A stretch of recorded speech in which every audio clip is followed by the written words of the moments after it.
Salut tout le monde, je suis heureux que je sois avec vous aujourd'hui. On a une exposé sur les facteurs climatiques.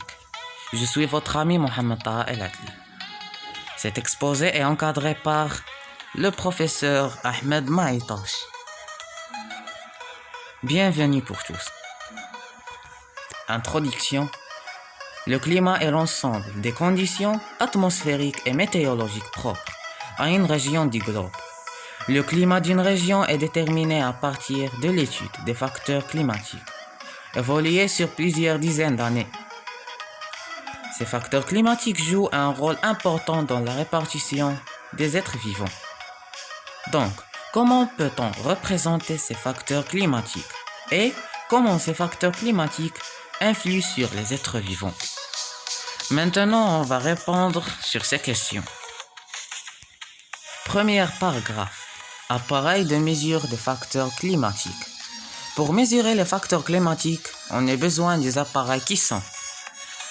Premier appareil, thermomètre, est un instrument qui sert à mesurer la température. Pluviomètre, un instrument qui sert à mesurer la quantité des précipitations.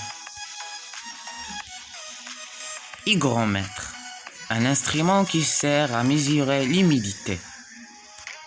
Baromètre, un instrument de mesure de pression d'atmosphère.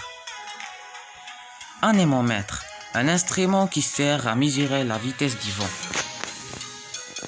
Luxmètre, le luxmètre est un appareil qui permet de mesurer l'éclairement lumineux reçu par unité de surface et donné en lux.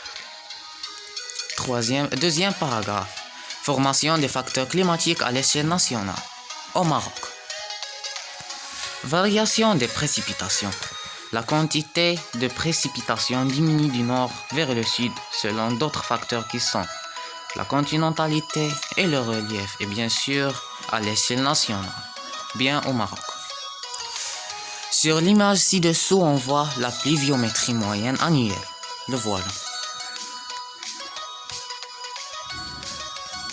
Variation de la température. À l'échelle nationale, la température varie des facteurs qui sont l'altitude. La température augmente du nord vers le sud. La continentalité. La température augmente de la mer vers l'intérieur du continent pendant l'été et l'inverse pendant l'hiver. Le relief. La température diminue avec l'altitude. Et bien sûr, cette variation de la température est à l'échelle nationale, n'oubliez pas. Troisièmement, représentation graphique des facteurs climatiques. Diagramme ombrothermique. Le diagramme ombrothermique désigne une représentation graphique indiquant les variations conjointes de la température moyenne et des pluies mensuelles. Le diagramme ombrothermique est une représentation graphique de température et quantité de précipitations moyennes mensuelles en un lieu donné.